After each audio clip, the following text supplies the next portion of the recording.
Hi guys! So welcome to my mini vlog, and for today's video guys is mangunguha kami ng maliliit na limango. At di ko nga ho alam anong pangalan nito, kaya i-comment nyo na lang sa baba kung ano tawag dito sa inyo. Pagkakita nga namin na mababa na yung tubig ng dagat, ay bumaba na nga kami papunta doon kung saan kami kukuha ng maliliit na limango. Okay guys, time check 9:44. Ambot na ako sa oras mo muli ani depende mga kuha namin. Bye.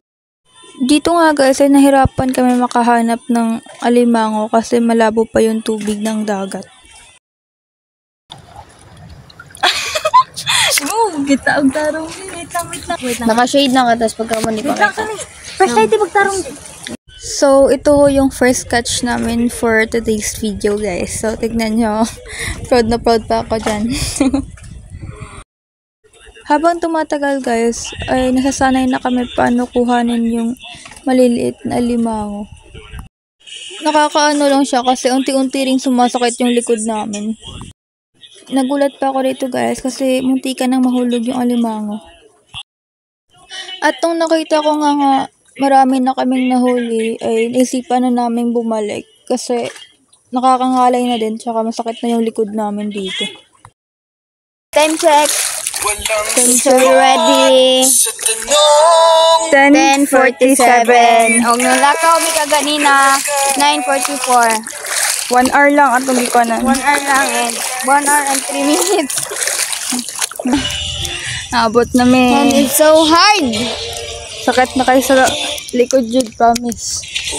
Ito na nga ho yung nahuli namin kanina at nililinisan na ho ni kuya ito ngayon.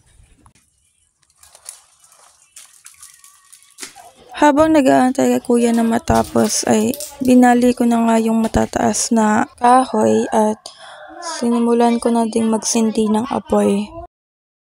At dito nga ay sinimulan na namin lutuin ang maliliit na alimango.